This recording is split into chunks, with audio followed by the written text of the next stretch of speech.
ॐ हरिः ॐ श्री गुरुभ्यो नमः। हरिः ॐ। ॐ सदाशिवसमारम्भां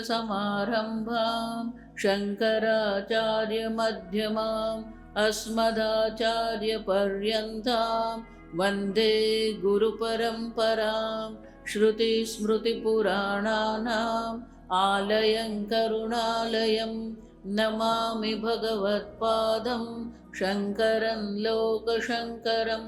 शङ्करं शङ्कराचार्यं केशवं बादरायणं सूत्रभाष्यकृतौ वन्दे भगवन्तौ पुनः पुनः। ईश्वरो गुरुरात्मेति मूर्तिभेदविभागिने व्योमवद्व्याप्तदेहाय दक्षिणामूर्तये नमः। ॐ असतो मा सद्गमय तमसो मा ज्योतिर्गमय मृत्योर्मा अमृतङ्गमय। ॐ शान्ति शान्ति शान्तिः।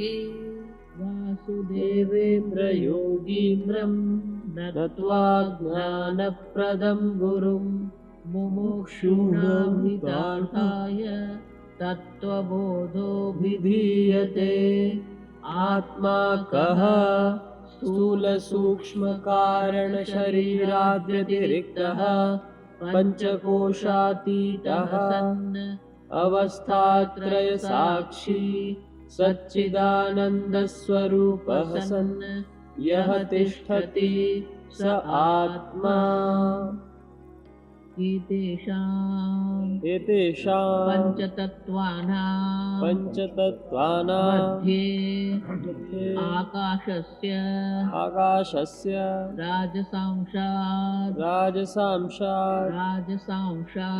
राजसांशात् त्वगीन्द्रियं सम्भूतं वायोः रजस अंशात् पाणीन्द्रियं सम्भूतं वह्नेः राजस अंशात् पादेन्द्रियं सम्भूतं जलस्य राजस अंशात् उपस्थेन्द्रियं सम्भूतं पृथिव्याः राजस अंशात् गुदेन्द्रियं सम्भूतं एतेषां समष्टिः राजस अंशात् पंचप्राणाः सम्भूताः। माया त्रिगुणात्मिका और इसीलिए कारण के गुण कार्य में अनुस्यूत होते हैं। वही माया तत्व जो है आकाश आदि पंच महाभूत, और इसीलिए पंच महाभूत के भी राजसिक अंश है। पंच महाभूत के राजसिक अंश से पंच प्राण और पांच कर्मेंद्रिय की उत्पत्ति एक एक शंकराचार्य जी दर्शाते हैं। आकाश के राजसिक अंश से वाक इंद्रिय उत्पन्न, वागेंद्रिय मानी वाणी, वाणी से ही शब्द उत्पन्न होता है। इसीलिए आकाश के राजसिक अंश से वाणी की उत्पत्ति, शब्द है ना, और इसीलिए वागेंद्रिय उत्पन्न वाणी। वाणी जो है, अब वाणी की एक विशेषता है, वाणी से ही भाषा है। वाणी जो है संगीत है, वाणी ही भाषा है, वाणी ही संगीत है, वाणी ही कविता है, काव्य है। ये वाणी की विशेषता है। भाषा जिसको हम कहते हैं। सही में भाषा तो शब्द मात्र है, लेकिन हमने वो शब्द जो है उस पर भाषा का अध्यारोप किया। दो प्रकार के अध्यारोप होते हैं। एक अज्ञान जनित अध्यारोप, मैं देह हूं, मैं मन हूं, मैं बुद्धि हूं, वो क्या है? अज्ञान जन्य अध्यारोप। आप समझ। एक ज्ञान सहित अध्यारोप।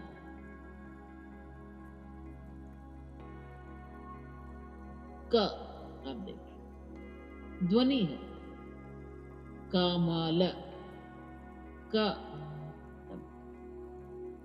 अक्षर की दृष्टि से देखें तो वहां 3 अक्षर है, कामाल। वर्ण की दृष्टि से 6 है, ककार है, अकार है, मकार है, अकार है, लकार है, अकार है। वर्ण। लेकिन ये 3 अक्षर से जो शब्द बनता है, वो शब्द का अर्थ है कमल पुष्प। शब्द है और अर्थ है। तो ये अध्यारोपित है, कामाल। पहले अक्षर से शब्द बनाया, कामाल, और वो कमल किसके लिए प्रयोग किया? पुष्प के लिए। हिंदी भाषा है या अंग्रेजी भाषा है, कोई भी भाषा है, सर्वभाषा जो है वो वाणी है, लेकिन वहां अध्यारोप।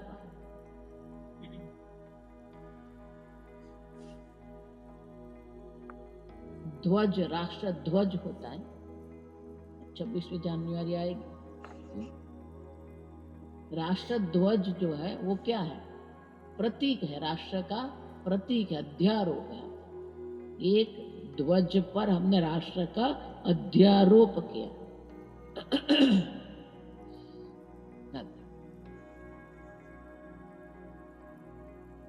तो वाणी भी क्या है? भाषा अध्यारोप। देखो ये सब स्पष्ट होना चाहिए, क्योंकि वाणी, शब्द, भाषा हमें सब एक ही दिखता है, एक नहीं है। आप सब दुर्गा, आप देखिए, दुर्गा शब्द है, लेकिन वो दुर्गा शब्द हम किसके लिए प्रयोग कर रहे हैं? देवी के लिए। ये जो नई नई कंपनी आती है, नई नई कंपनी नए नए नाम बनाते हैं, शब्द, वो शब्द को वो वस्तु पर वो क्या करते हैं? अध्यारोपित करते हैं। शब्द नए नए बनते रहते हैं, और वो शब्द को हम अन्य वस्तु पर अध्यारोपित करते हैं। हमारे पूर्वज को टूथपेस्ट नाम की कोई वस्तु ही नहीं थी, आप समझो। टूथपेस्ट था ही नहीं, दंत मंजन करते। तो नई वस्तु बनती है और नई वस्तु पर नया नाम बनता है, आप समझ। लक्ष्य, साबुन है, तो वो साबुन पर एक नाम बना दिया, लक्ष्य। मैं इसलिए सब कह रही हूं कि आप किसी भी उत्पत्ति जो है, किसी भी वस्तु जगत में जो है, हल्के से मत लेना, उसमें बहुत सूक्ष्मता है। भाषा की सूक्ष्मता उतना ही नहीं, ये वाणी जो है, वाणी में संगीत है, काव्य है, उसी प्रकार से वाणी के द्वारा हम अपने भाव प्रकट करते हैं, जो षड्रस कहते हैं, क्रोध, प्रेम, वाणी के द्वारा ही क्या होता है, अभिव्यक्त होते हैं। वाणी में वो शक्ति है कि हमारे मन में जो भाव है वो भाव प्रकट कर सकते हैं। आप समझ, वाणी अत्यंत सूक्ष्म है, क्योंकि आकाश सबसे सूक्ष्म जो है वो आकाश है। और वाणी की जो असर जो है, इसलिए वो विवेकानंद जी जब गए तो बोले ये भगवान का नाम क्यों लेते हो आप?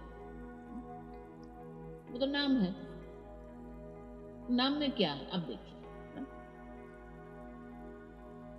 भक्त लोग कहते हैं राम से भी राम नाम की शक्ति अनंत है।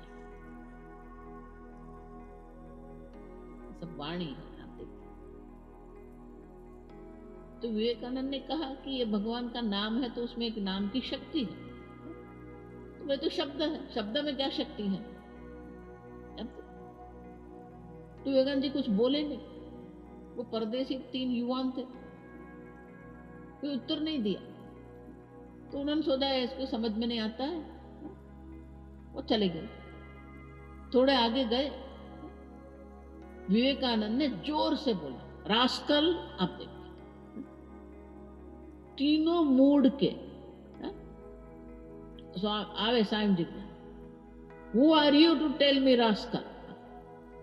विवेकानंद जी बोला, मैं तो आपका नाम भी नहीं जानता, मैं तो आपको भी नहीं जानता, मैं तो यहाँ बैठा था, मैंने रास्कल बोल दिया। अब आपने क्यों पकड़ा रास्कल शब्द?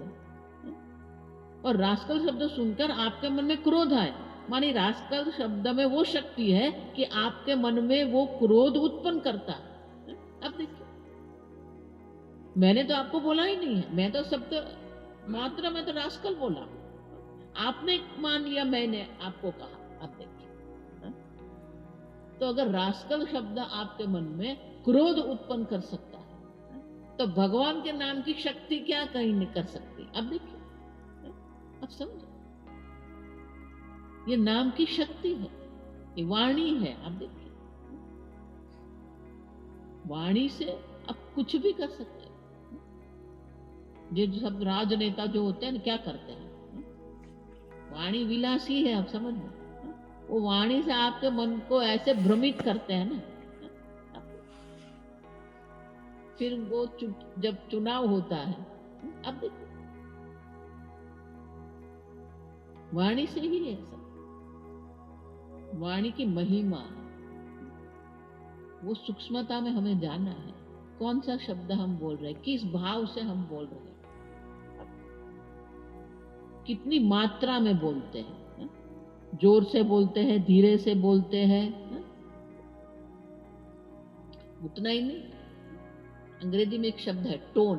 आप देखिए, कई बार व्यक्ति कहना कुछ चाहते हैं, लेकिन उसका टोन ऐसा होता है कि सामने वाले को ऐसा लगेगा कि ये मेरा अपमान कर रहा है। टोन को अब हिंदी में क्या है मुझे पता नहीं, भाव भी नहीं कह सकते उसको। उसके बोलने का टोन ऐसा होता है ना कि सामने वाले को अपमान लगता है। अब देखिए, एक ही बात जो है अलग अलग टोन से हम कह सकते हैं। ये पुस्तक दे दीजिए, आप देखिए, एक है, ये पुस्तक ला, टोन अलग है। पुस्तक ला देना, आप समझ,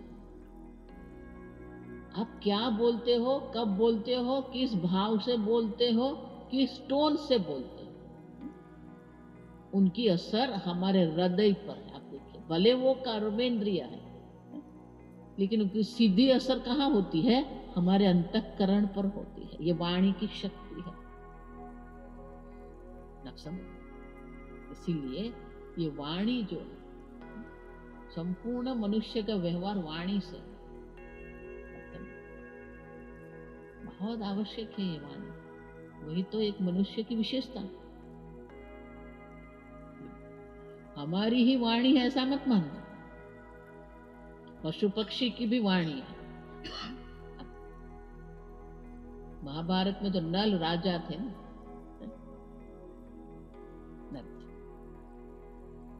नल राजा को पशु और पक्षी की वाणी का ज्ञान था, वो समझते थे उनकी वाणी। उसको कोई विशेष शब्द है, मैं बोल गई, उसके जो ये ज्ञान जो है ना, उसके लिए एक विशेष शब्द है।